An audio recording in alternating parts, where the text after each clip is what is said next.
After several days of silence and waiting, a significant statement has come from the Prime Minister of Canada, Justin Trudeau, regarding the temporary resident visa. Prior to this, statements had already been issued by Canada's Immigration Minister, Mr. Mark Miller, and the provincial ministers.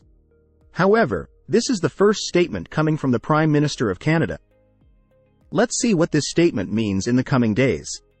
What impact could this have on the temporary resident visa, which includes students and workers?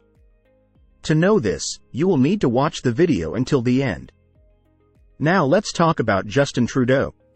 In his statement, he said that Canada can now absorb more temporary residents, accommodate them, and more temporary residential properties are entering Canada than ever before. He also clearly mentioned the figures. They were visiting Nova Scotia at that time, he gave. He said that in 2017, 2% of the total population were temporary residents. But now, at this time, it is 7.5, meaning a direct increase of 5.5%. In the past 7 years, this is a significant figure. He mentioned that this increase in the figure has led to the creation of self-proms for international students. Canada's dependency on foreign workers is significant. And the biggest thing is that the housing crisis is somehow related to the temporary resident visa.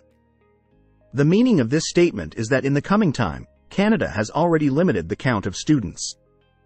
However, for the other categories who go there under the mobility program, such as LMIA, their count could also be limited somewhere.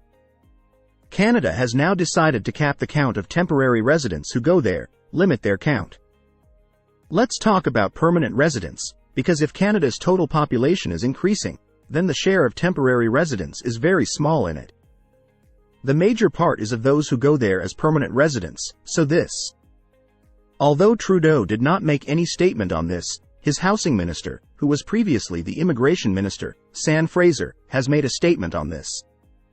When asked about it, the PM's statement has come, but you have not given any statement on permanent residency, so he has clearly said in his words that the target they have set for permanent residents at this time will not be changed. Here I would like to mention that Canada's PR target for 2024 is 400,085,000.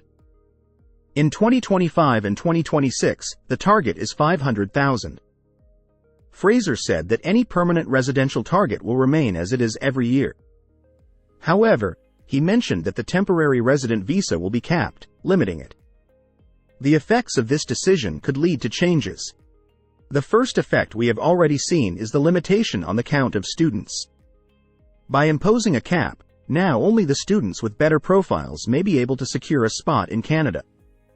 Secondly, temporary workers in Canada will face limitations, especially those working on low salaries. Canada will also limit their count. In occupations where there is a high demand in Canada, only those with shortages will be invited as temporary workers. This could be resulted in a significant change as the opinions of individuals currently residing in Canada will be considered. There might be a significant change, but the good news regarding PR is that the trend of PR will remain the same in the coming days.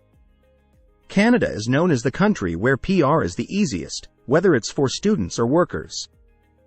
So, the trend of PR will remain the same as the targets set by PR will also remain the same. So, these are the two updates that we will see in the days to come, observing how capping affects those on temporary